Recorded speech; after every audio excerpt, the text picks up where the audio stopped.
There is still a lot of confusion about what exactly National Guard troops will be able to legally do if deployed to Chicago. And while some welcome troops being sent here, others are concerned this is an attempt by President Trump to assert control over a democratically run city. And joining me now to help sort it out is Northwestern University law professor Paul Gowder. Thanks for being here. He's an expert in the rule of law, among other areas. And we really do appreciate you getting up at this hour to be with us in person. Now, Professor, I want to start with something that happened earlier this week. A judge ruled that sending the National Guard into Los Angeles, which happened several weeks ago, violated federal law. In fact, in his ruling, the judge wrote that President Trump and Secretary Hegseth have stated their intention to call National Guard troops into federal service in other cities across the country, thus creating a national police force with the president as its chief, of course, Chicago being one of those cities, as mentioned. So with all of that, including what the judge stated in his ruling, and then President Trump following up by saying he's going to do it anyway and then appealing, what's your takeaway from this? So there are two different legal problems with the president's plans. The first legal problem, which is the one that the court in California was concerned about, is that the use of the military in domestic law enforcement at all violates the Posse Comitatus Act, which was passed in, I believe, 1878, so it's almost 150 years old.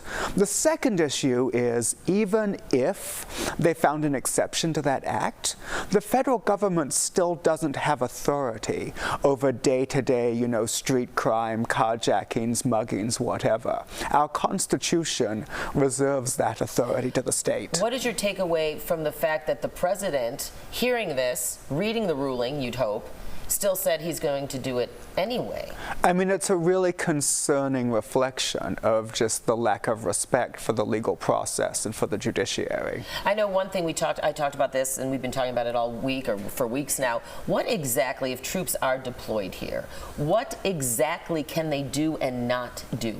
Well, if you follow the Posse Comitatus Act, they can really do very little. I mean, they can, if there's basically a riot or an insurrection or some kind of direct challenge to federal law, then the Insurrection Act, if the president invoked it, would be allowed to use troops. But even then, they're not participating, or they're not going around and arresting people for mugging or jaywalking or whatever. But really, they would just be a presence. In principle. In principle, okay. Now, the mayor earlier this week, or actually it was last Saturday, issued an executive order urging that any troops here or ICE agents not wear masks, as they have done in some arrests, and always identify the agency that they are with properly. We just saw a video of what were Homeland Security agents wearing vests that said police, and apparently that's not an issue. So what, if any,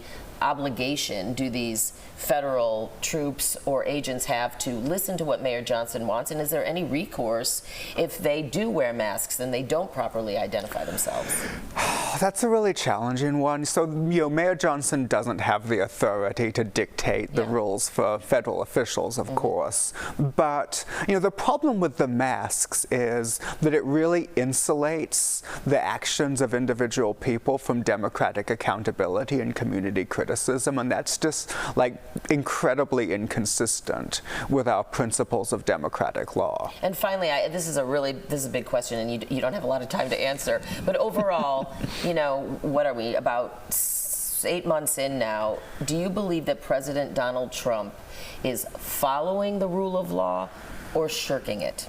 I think that he's challenging it and undermining it. It's really troubling right now to watch the tension at best and just naked violations of law at worst with this administration. So I would imagine you think people should be paying attention. Absolutely. Okay, Professor Paul Gowder, thank you so much again for being with us in studio this morning. We could talk about this for, many hours, likely, because there's a lot to unpack and discuss, and we'll continue to do so over the coming weeks. But again, thanks for being here. Thank you.